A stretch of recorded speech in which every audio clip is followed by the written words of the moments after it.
신명기 19장의 말씀을 함께 은혜를 나누겠습니다. 신명기 19장에는 도피성에 관한 말씀과 증인제도에 대해서 우리에게 소개해주고 있습니다. 하나님께서 도피성을 만들어라, 도피성을 만들어라. 우리가 민수기 할 때 이미 살펴본 내용인데요. 간단하게 다시 한번 생각을 해보겠습니다. 요단강 서편의 헤브론, 세겜, 가데스, 동편에는 바산, 골란, 길르알, 라못, 베셀 총 6군데의 도피성을 만들라 그렇게 이야기를 했죠. 그러니까 모든 살인한 사람은 다 그리로 일단은 도망갈 수 있습니다. 뭐 이유여를 막론하고 다 살인자는 그리로 도피해 갈 수 있는 성이 도피성인데요. 이 살인한 사람들을 보면 두 종류이죠. 오늘도 그 두 종류의 사람들을 다 이야기를 해주고 있습니다. 첫 번째는 어떤 종류이냐? 부지중에 살인죄를 저지른 사람들. 그 예가 딱 4절 5절에 나와 있습니다. 4절에 첫 번째 경우 살인자가 그리로 도피하여 살만한 경우는 이러하니 곧 누구든지 본래 원한이 없이 부지중에 그 이웃을 죽인 그런 일들. 이제 그 예를 5절에 보니까 이웃과 함께 벌목을 나러 살림에 들어갔는데 일을 하다가 내가 의도치 않게 도끼자루가 빠져나갔다는 거죠. 도끼가 빠져가지고 같이 벌목하던 사람을 쳐가지고 그가 죽었다는 거죠. 전혀 예상치 못했던 일들이 일어난 겁니다. 그렇게 해서 이웃이 맞아 죽었는데 이건 내 잘못 아닙니다. 내가 그런 거 아닙니다. 이게 어떻게 빠져가지고 그랬습니다. 그거는 자기 변명이고요. 그 가족을 잃은 남은 가족들이 내 가족을 잃었다. 내 남편을 잃었다. 내 아빠를 잃었다. 그러면 그게 의도했건 의도치 않았건 그 도끼자루의 주인에게 대한 원한이 생기게 마련이죠. 저놈을 잡아 죽여야 한다. 일이 나올 수가 있는 겁니다.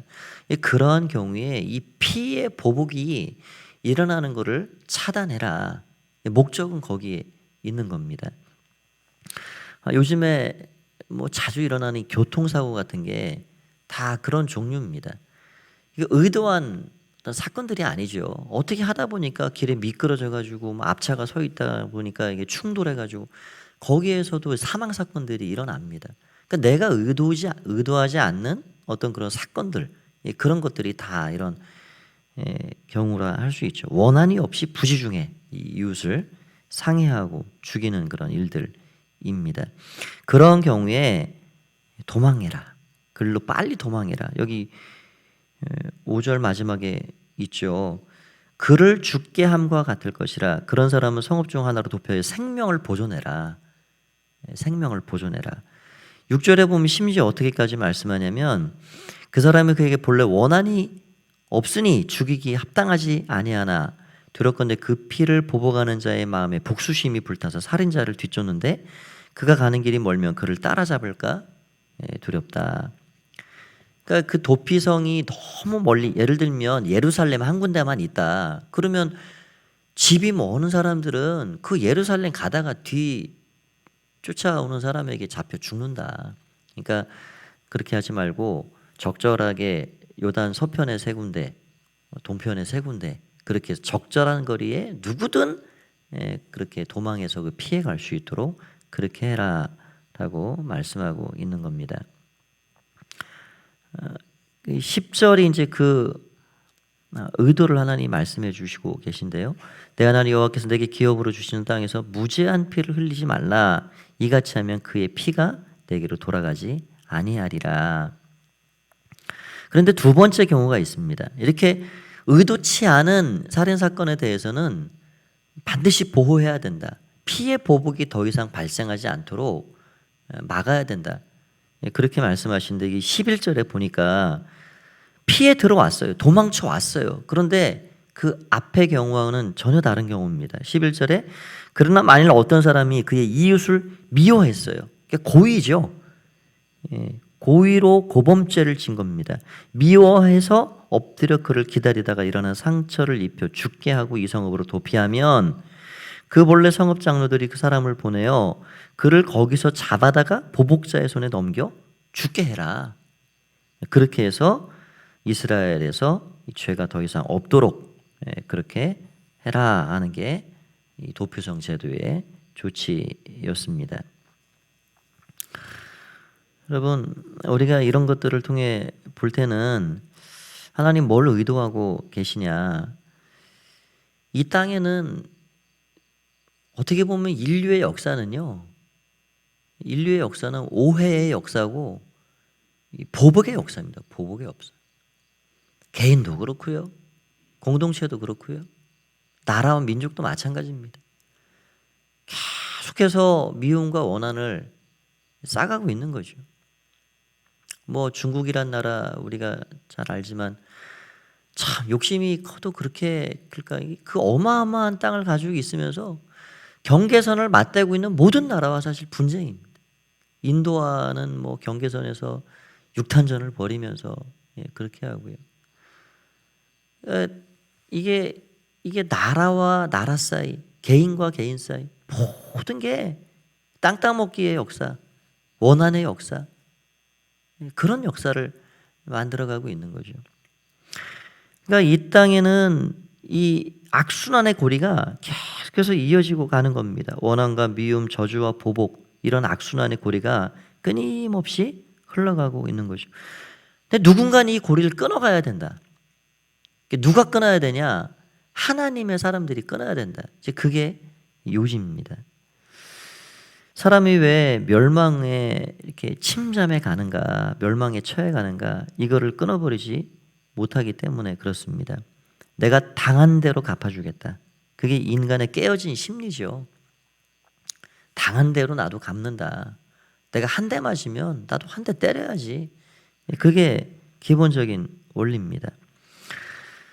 지금은 큰 교회를 이룬 대교회 목사님이신데 그분의 간증집을 제가 어제 이렇게 잠깐 보다 보니까 주택가의 그 큰 교회를 이루기 전에 주택가에 개척을 했습니다. 개척을 했는데 바로 집 옆에 교회죠. 교회 옆에 놀이터가 있는데 거기 아이들 셋이 나가 놀기를 너무 좋아하는 거예요. 큰 아이는 3학년, 둘째 여자아이는 1학년, 막내 아들은 유치원생. 놀다가 동네 그 옆집 형한테 막내가 맞은 거예요, 유치원생이. 그러니까 형이 그 아이를 또 때려줬습니다. 동생이 맞으니까. 이게 둘째 이 여자아이가 아빠 집에 와서 소리를 치는 거예요. 오빠가 지금 맞고 있어. 빨리 나와봐. 이제 이 목사님이 나와 보니까 큰아이가 큰아이가 때린 그 상대집 아이의 엄마가 그 아주머니가 큰아이를 막 때리고 있는 거예요. 왜 내 아들도 때렸냐 이거죠. 그래서 그 목사님이 나가면서 마음에 고민이 많더랍니다. 내가 개척교회 목사지 하면서 이 순간 잘해야 된다. 그래가지고 기도하는 마음으로 큰아이가 여전히 맞고 있는데도 그 상대방 아이를 이렇게 감싸주면서 괜찮냐 그러면서 아주머니한테 정식으로 미안하다고 그렇게 하는 겁니다. 그랬더니 목사님이 뭐 아이 아빠인지 잘 모르고 왔는지도 모르고 그러고 있다가 미안하다 소리를 듣고 아주 멋쩍어하고 이제 그렇게 하는 상황이 연출이 된 거죠. 그러면 이게 감정적인 순환의 고리로 한번 생각을 해보십시오. 막내 유치원생 아들이 맞았습니다. 상대방 더 큰 아이가 유치원생을 때렸습니다. 3학년짜리 아이가 그 아이를 또 때렸습니다. 아주머니가 그 아이를 때렸습니다. 그러면 이제 누가 누구를 때릴 차례입니까? 목사님이 아주머니를 때릴 차례가 된 거죠. 그렇게 따져간다 그러면 차례를 따지면은 그렇게 가야 맞는 겁니다.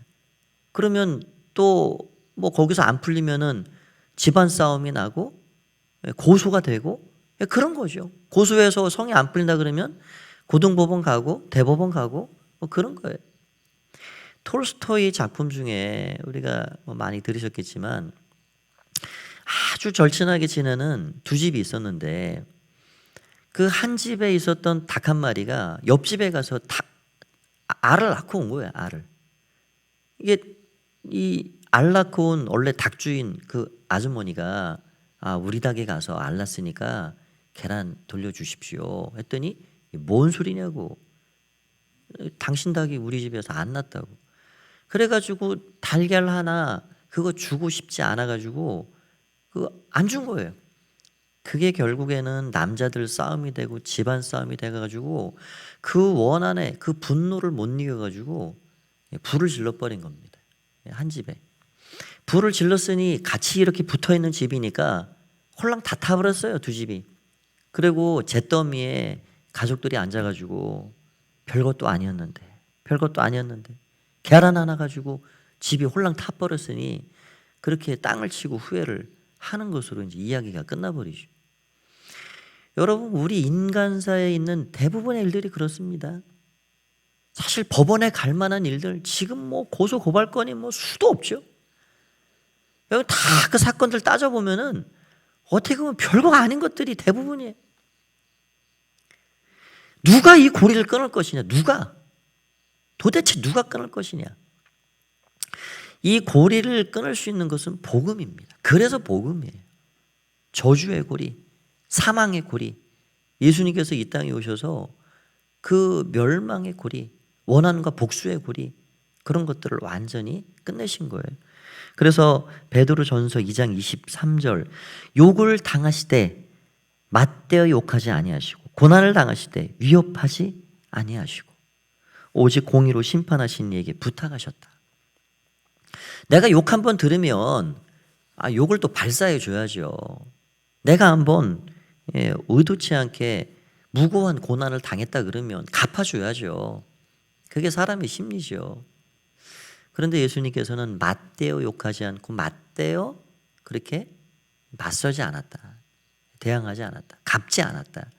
예수님이 원한을 갚으려면 뭐 눈 깜짝하면은 될 일인데 그렇게 하지 않으셨다는 거예요. 그래서 십자가의 죽음의 자리까지 가신 겁니다. 사망의 악순환의 고리, 저주와 이 보복의 고리를 예수님께서 완전히 끝장을 내셨다 하는 거죠. 그러면 우리 그리스도인들은 누구냐? 고리 끊는 사람들이 그리스도인입니다.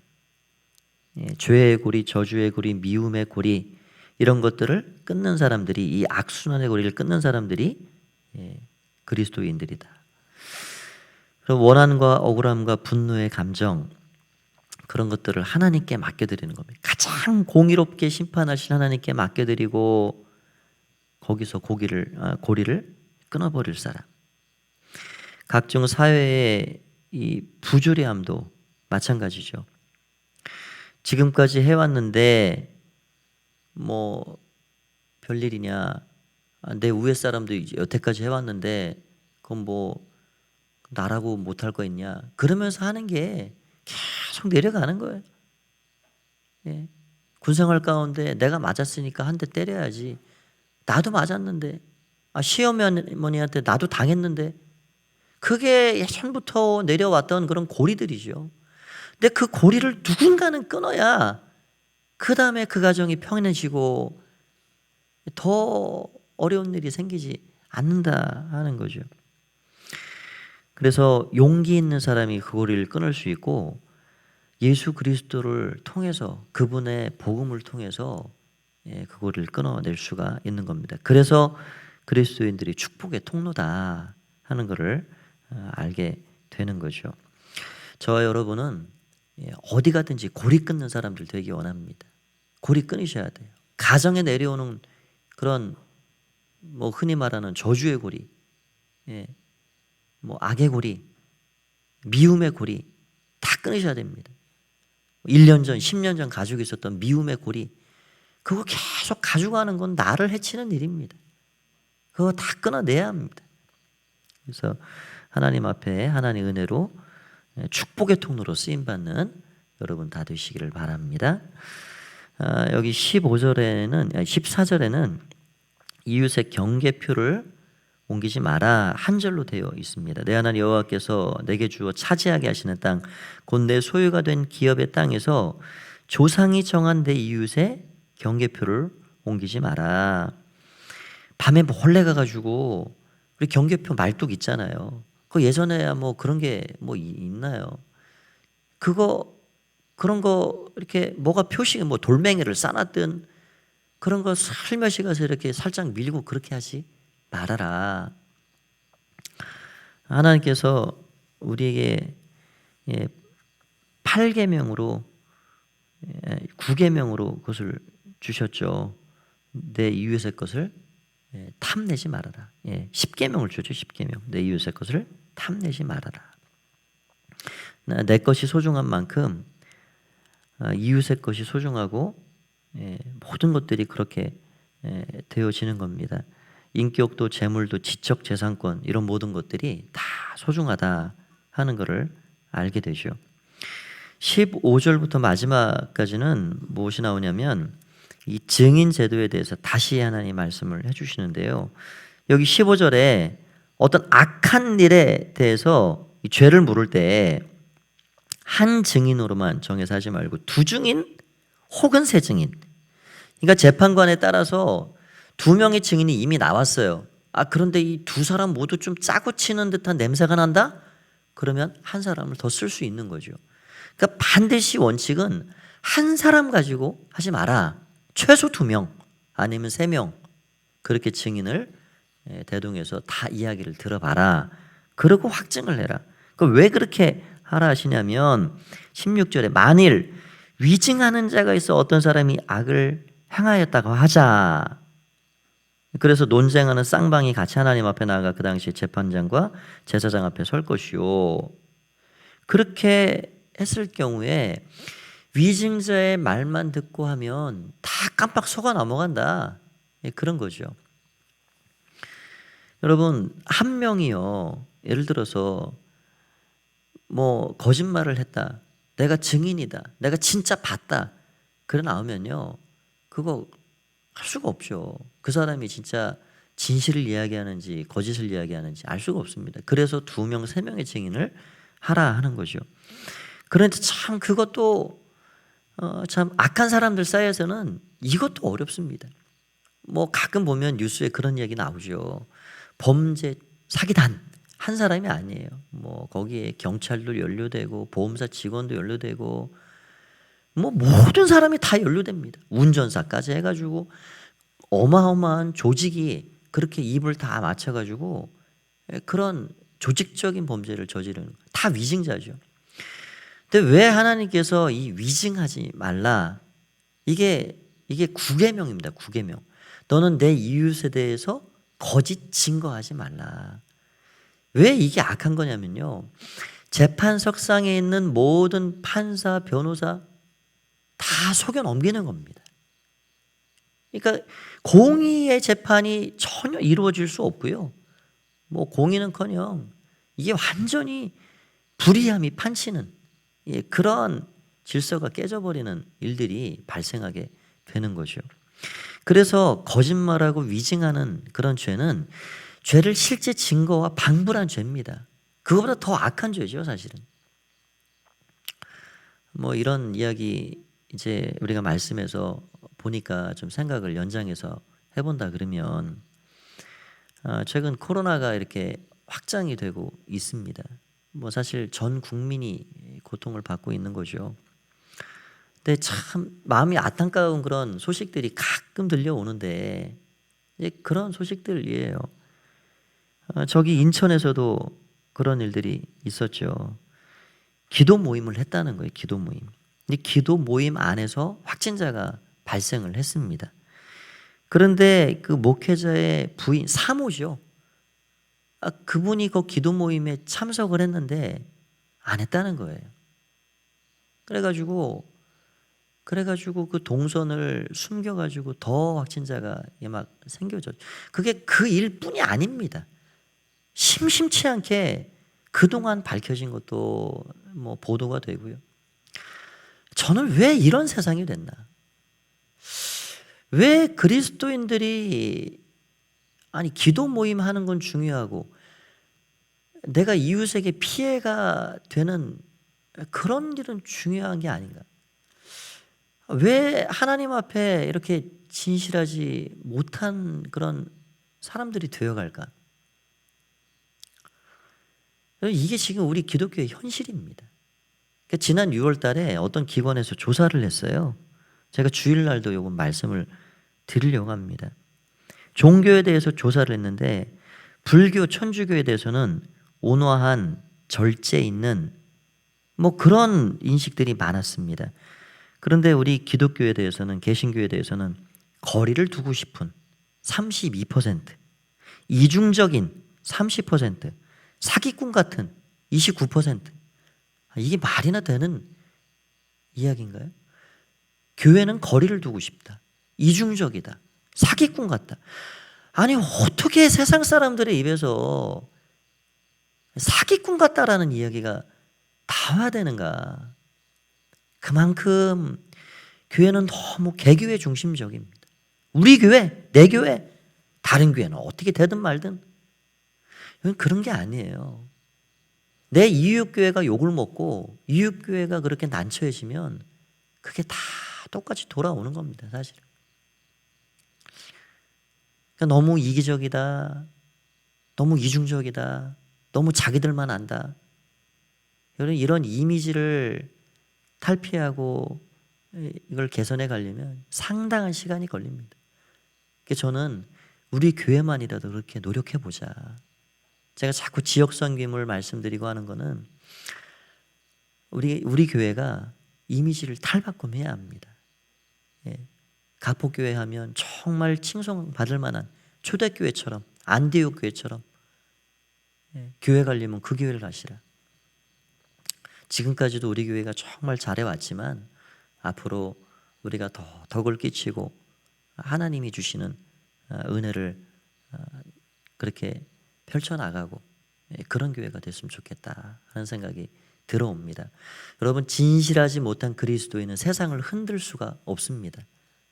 죄악에 빠진 이 세상 누가 흔들어 놓을까요? 진실한 그리스도인들이 하는 겁니다. 나도 진실하지 못한데 내가 흔들리는 거죠. 내가 어떻게 세상을 흔들겠습니까? 그래서 오늘 우리 교회가 그런 경건의 능력, 거룩한 능력, 그런 능력을 소유하고 세상을 밝히는 그런 쓰임받는 교회, 또 우리의 삶이 되기를 간절히 축원드립니다. 기도하겠습니다. 하나님 아버지, 은혜를 감사합니다. 오늘 말씀을 통해서 여러 가지를 생각했습니다. 한 생명을 소중히 여기시고 악의 고리, 보복의 고리를 끊기를 원하시는 하나님의 말씀을 생각했고, 또 하나님 앞에서 위증하는 죄가 얼마나 악한 죄인가 우리가 다시 한번 살펴봤습니다. 하나님, 누구 이야기하기 전에, 누구를 탓하기 전에 우리가 하나님 앞에 진실하지 못했습니다. 하나님, 우리가 너무 때로는 이중적으로 살았습니다. 주님, 모든 것들을 용서해 주시고 우리가 하나님 앞에서 더 엎드리고 더 나아가고 더 진실한 사람이 되어서 잃어버린 신뢰를 회복하고 하나님 주시는 귀한 복음을 위해 쓰임받는 주의 백성들, 또 몸된 교회가 될 수 있도록 큰 은총을 베풀어 주시옵소서.